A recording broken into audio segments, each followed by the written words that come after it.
Welcome to Herbally Yours, an adventure into the world of natural medicine. Here is your host, Dr. Ellen Kamhi, the natural nurse who will help you take the leap to ultimate wellness. Greetings, and thank you so much for joining me, Ellen Kamhi, the natural nurse, for another edition of Herbally Yours, right here on the voice of Nassau Community College, 90.3 WHPC. Herbally Yours brings you the latest information about the many facets in the world of natural living. Today, my guest is Dr. Devin Miles. Dr. Miles provides natural solutions for prevention and with a specialty with gastrointestinal disorders and kidney disease.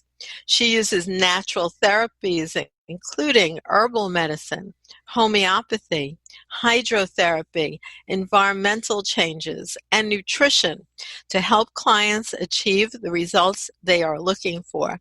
She is a graduate of the licensed Naturopathic College, known as Southwest College of Naturopathic Medicine, and I myself have taught there, in fact. It's a 4-year curriculum designed specifically to train naturopathic physicians how to blend conventional and natural medicine to achieve optimum results. Dr. Miles naturally addressed her own health challenges at the time and discovered she wanted to do the same for others. Her aim is to prevent and reverse chronic illness and help individuals achieve a higher state of health. She has assisted clients to improve their digestion, mood, energy, normalize blood pressure, bring blood sugar back to normal, and also reduce chronic pain. So she is a resource for you. She is also the owner of It's Time Natural Health and offers telemedicine consultations for those who are not in her area. You can see more at her website, DR for Doctor, devonmiles.com. Thank you so much for being our guest today, Dr. Miles. Thank you, Ellen, for having me. It's great to be here. Let's go back in time and share with us what made you want to become a doctor in the first place. When I started having the digestive issues at 21, that was the beginning of it. They basically kind of came out the blue, and I started having bloating in my lower abdomen. Then I started having constipation that I couldn't control. And then those symptoms just got worse and worse. The bloating got to the point of me looking maybe about 3 months pregnant or so. And I started having more food sensitivities. My mood changed. My dreams changed in certain cases. And I just started having different symptoms throughout my body, really. But I could track them to the food that I ate. So I, of course, went to a gastroenterologist. I went to 2. And what came out of that is I did the colonoscopies, did the endoscopies. Nothing was wrong, just some slight inflammation. But then I got the diagnosis of irritable bowel syndrome, but not clear-cut answers as to what it was or where it came from, what to do about it. In other words, they said there was no cure, and we don't know. That was the answers that I got, which I can respect. I can respect the doctor that says, I don't know, instead of, saying something that's not true. But it left me feeling a little bit hopeless. And so I was in New York at the time when I were to help on my block. And I went in there, spoke with the owner, and he also had IBS. And he was the first person to really give me hope that something could be done. So from then on, I was heavily researching health and how to manage my own symptoms with food. And I had some success there with food and some herbs, but I still needed more help. So, but I realized through all of that research that I really liked this field. And I liked when people took my advice and got better. And eventually I found naturopathic medicine when I started pursuing and looking around for where I wanted to take this. So when I saw naturopathic medicine, I found something that was very comprehensive. And I said, that's it. That's what I want to do. So I went for it, left New York City because I was in a job, a finance job is what brought me to New York City. And I left there and went to Arizona, went to naturopathic school. Which I'm very familiar with naturopathic school. In fact, I have taught at that school that you went to, Southwest College of Naturopathic Medicine. And there are actually very few colleges of naturopathic medicine in the whole United States. So it's really a big deal. And where you went is truly a licensed school, even though not all states are licensed for naturopathic medicine. For instance, here on the East Coast, as you probably know, New York is not a licensed state, but Right. Connecticut is. Right. So my business partner, Dr. Eugene Zamperone, Dr. Z, he actually lives in Connecticut. And then he comes here because we do a lot of teaching like you do. In fact, we teach outside herbal identification, and we do that locally right at Restoration Farm in Old Bethpage. In fact, right now we have classes coming up that you can join us right at the farm to learn about which plants you can go out and gather and use for medicine. So there's so much in-depth training for a naturopathic physician. And I'm sure it deeply went into you recognizing things that you were dealing with in terms of your own gastrointestinal challenges. Oh, yes. So there's about 8 schools across North America, 8 accredited schools, and 6 of them are in the United States. And yeah, the more that I was trained within naturopathic medical school, the more that I saw the different health challenges that came before the digestive issues, how everything was linked together from when I was very young. So I had eczema when I was very young, pretty severe eczema, and a couple food allergies then. But it was treated at the time with steroid creams and avoidance. And my skin was also quite sensitive. And then in college, a couple years right before the digestive issues, I started having canker sores in my mouth, bad breath, bad body odor. I also had significant acne in college that I didn't have in high school. So for me, when I look at all of that, I see that there were some signs that something was probably brewing, and I just didn't have the knowledge to connect it at the time. So now you recognize that because naturopathic medicine is holistic, and holistic means you're looking at the connection between everything going on in the body. And I think that is really one of the downsides of what has been deemed now conventional medicine, in which there's a split and there's a specialization. So you go to the dermatologist for a skin issue, who never thinks about a gastrointestinal interference causing the skin. It's just amazing. And it also goes against science. Science supports the fact that they are all connected because the skin is also an excretory organ.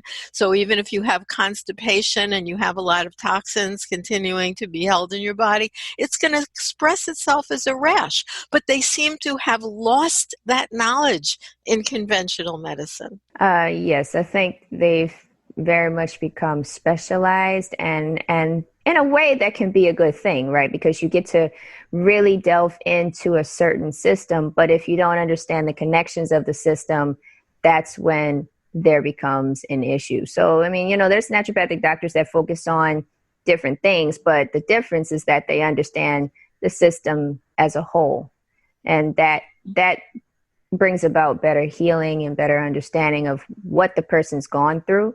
And a lot of times you'll see naturopathic doctors take a history of your health, not just where you are right now, because the history of your health also matters for where you are right now. That's true. Exactly. That history led up to who we are now. Like everybody, if you think about that, it really makes a lot of sense. And your beautiful office, and I see pictures of it online. Is that allowed to be open these days in our COVID days? Oh yes, it's open. I've chosen to do more telehealth especially right now. I'm one of those doctors that's waiting on, the other wave to possibly hit, and then once I see more of a clearing, then I'll go back. But telehealth is something that I'm very much interested in continuing as well. But yes, I was seeing people in my office prior to this. And it's a lovely office. It's interesting because I think that has been one of the positive aspects of this whole, dilemma that we've found ourselves in, is the really opening up of telemedicine, which I think is fantastic. Because, yes, it doesn't mean, just like you're saying, it doesn't mean we throw away hands-on, which is very important as well. But there are many situations where it's not, especially now where the doctors can actually look at the person. You can even say, stick your mouth out and see what kind of coating they have on their tongue. Mm-hmm. It's just an amazing phenomena. And it also makes your services available to anyone. Like if someone in our listening area, if they're local, we also have listeners all over the country because of online access. But if somebody wanted to speak with you, they can go to drdevonmiles.com, make an appointment, and you can see them from wherever they are. So time and space is no longer an issue. Right. And this can also be particularly helpful for rural communities as well. I know that they're already doing a lot of telemedicine with naturopathic physicians. And so it helps increase the level of care across the board, not just in the different cities, but throughout the rural areas as well. So yeah, I'm very much enjoying telehealth. And as I mentioned before, getting somebody's story and understanding how the body is connected cannot be underestimated. And that is why a naturopathic doctor like myself can do telehealth and be quite successful with it. Also, because of my training, I know how to blend conventional medicine and naturopathic medicine. And so I know when I need to refer you to someone like a gastroenterologist, to someone like an endocrinologist. And so it sometimes can be a team effort in terms of making sure we're covering the different ends of the spectrum that need to be covered for your particular situation. Right, which I think is really the best way to go. Use everything. And I'd like to remind our listeners that you are listening to Herbally Yours on the voice of Nassau Community College, 90.3 WHPC. I'm Ellen Kamhi, the natural nurse, and today my guest is Dr. Devin Miles. And you can find her at drdevonmiles.com. If you like what you're hearing and you'd like to listen to it again or share it with a friend, we always provide a link directly to the show after it airs, so you can get in touch with me or just go on the archives at WHPC to find all of our shows with direct links to our guests. So Dr. Miles, I really appreciate what you just shared, that certainly having a GI series would only be helpful to you as well in terms of what's going on with a specific patient or client, but you might use very different therapeutics. Oh, yes, definitely. So really the colonoscopies and endoscopies are to rule out other things or to help me identify what it is I'm dealing with. So something like Crohn's or ulcerative colitis, it would be great to have a colonoscopy so I could really see what the issue is.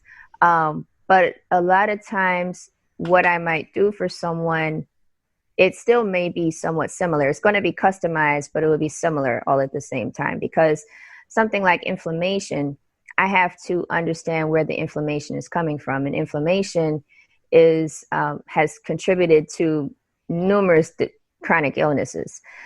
So there's different things that I would do. So for instance, I would probably pull out very common food sensitivities. So things like gluten and dairy and corn and white sugar and soy. But I'll also try to do a food sensitivity panel so that I can understand more of what your food sensitivities are. Most of the common ones, pretty much, I'd say 90% react to. But then there's, of course, those other outliers of what the person reacts to. And so I've seen some great benefit from pulling those foods out of someone's diet that is having a gastrointestinal problem. So there was one client that I worked with where we pulled out gluten, dairy, and corn, and pretty much all her symptoms just went away just by doing that. So it can really make a difference in terms of how reactive you are with your digestive system. And when you have a constant source of inflammation like that and you're not aware, it makes it harder to heal, and it can make an environment where things can get worse. And I know because I went through that myself without knowing what was going on. And so that's why I love catching people when they're going through this so that I can give them the information about what they need to do to get better and what they need to do to keep from getting worse. And I think that's very empowering for people. Well, Dr. Miles, also, I know in terms of naturopathic physicians, they really do have, and I'm sure you do as well, a truly holistic view of the client, and you take into consideration emotional mindsets and personality types. Mm-hmm. And are there specific ones that are related or tend to show up more often in those people with digestive issues? Right. So, well, first let me backtrack and say naturopathic medicine is licensed in about 22 states. I am in Texas, which is a pre-licensed state. So instead of telemedicine, I do telehealth. Instead of being considered a physician here, even though I am, that I'm considered more of a very sophisticated holistic health consultant here. So I'm still Dr. Miles, but just not considered a physician here in Texas. But with digestive issues, I often see a personality, or I see a mindset that does concern me, and that is one of negativity. And I don't mean that in the sense that they are not nice people. I mean it inside. They have a lot of negative thoughts, chronic worriers, hard on themselves, carry a lot of guilt. They push themselves very hard. They might tend to think the worst, have a lot of anxiety, have a lot of depression. They're not nice per se to themselves internally. And I see this as a source, of course, of internal stress. And I think it does impact their digestive system. Now, these things could, of course, impact anyone's health, but I just notice it particularly with people with digestive issues. This tends to be a trend in their mindset. And so I think it's important to help them to be aware of it so we can take some of the stress off of them. And when we take the stress off, their hormones can also be more in balance. The inflammation can go down. And so we're helping to rebalance the body from that angle. And then sometimes when I do work on their digestive system, some of these things might start to improve. So the person that I mentioned that we took her off of off of gluten, dairy, and corn. After I worked with her, I did some other things with her too, in addition to that. But by probably the third month, she was telling me that she was starting to feel more confident. Because I specifically asked her, I said, how are your emotions? How are you mentally right now? And that's what she told me. She was like, I'm starting to feel more confident. So when you start to heal the physical body, sometimes you can start to notice that your mentality changes. But on the flip side, I still want you to be working on your mentality or your mindset at the same time that I'm helping you from the physical end, because they both affect each other. That is true, but you at least take into account. Now, are there certain personality types that you would say tend to have digestive issues more than other personality types? So the mindsets tend to go with the personalities. And I think it's just more people that are hard on themselves internally, people who have issues with their mother has come up a few times. If the mother was hard, the child can be hard. They can be sensitive and hard at the same time. And that combination can be tough for a woman particularly.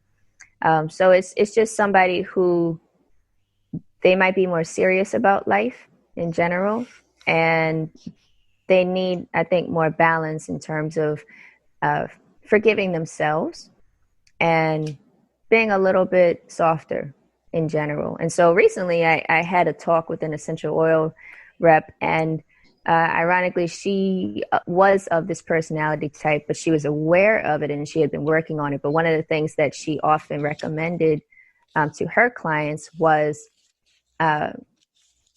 oils that came from flowers, because flowers help to soften the woman, well, not so much soften, but they help to bring the femininity back to the woman. And so sometimes with these particular types, particularly in women, sometimes some of that femininity has been lost just because of the type of society that we're in.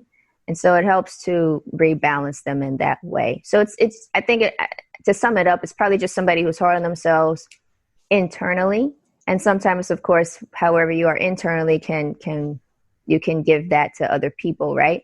So someone who's probably stiff, rigid, inflexible, and not all of these things will be in every single person, but I could probably find at least 3, because when I start asking them, are you like this? Are you like this? They're like, yes, yes, yes.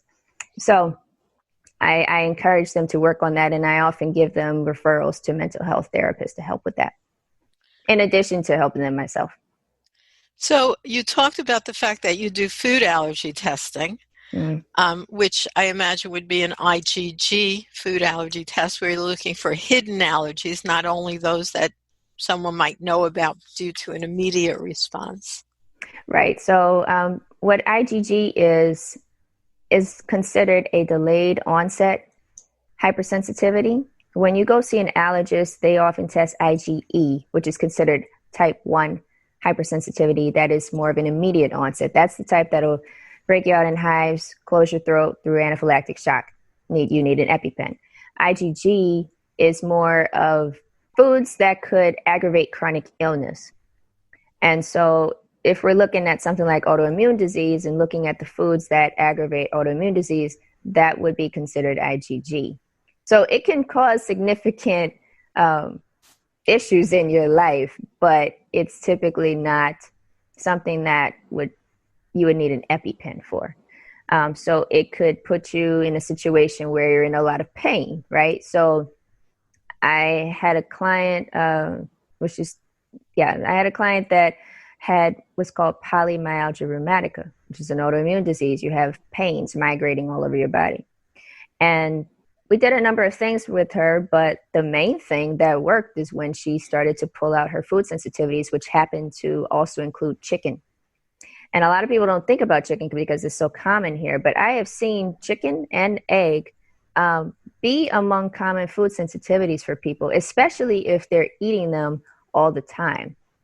So that would be one thing that I would definitely suggest to my clients with digestive issues, is that do not eat the same thing over all the time, especially if, we're not doing a food sensitivity panel right away. I'm going to encourage them to rotate their foods on a certain basis, probably like every week. The rule of thumb is more like 4 days, but that's economically challenging. So I try to say, every week, change up your foods. And that helps to reduce you accumulating more food sensitivities. Now, what about herbs that you might be recommending, Dr. Miles? So some of the herbs I might suggest would be things like dandelion, because the digestive system is very much, it includes different organs, and one of them is the liver. And I have noticed that lately what I've started to see more of is not just digestive issues. There's often a hormonal component. And dandelion can be helpful for soothing the liver and cleansing the liver out. And when you optimize liver function, you also optimize digestive function, because the contents of the liver, namely the bile acids, flow into the intestines. And they help with regulating bowel flora. They also help with peristalsis, which is the movement of contents along the intestinal tract. And when you do that, you help the intestines to function better. It also helps with digesting your food more, right? And one thing that we as Americans do not have in our diet enough is bitters. Dandelion is a bitter. Bitters do help to stimulate liver function and increase the acid content that you need to digest your food. A lot of times we hear the words of being alkaline, right? But you do need a substantial amount of stomach acid to digest, particularly the protein that you eat. But that is part of the digestive system. So dandelion can be one.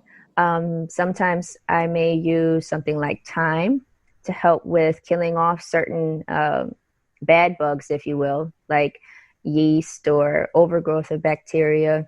A lot of my clients I do an intestinal panel on, and I find that they have an overgrowth of yeast or bacteria. And so in the beginning phases, I'm working to rebalance that.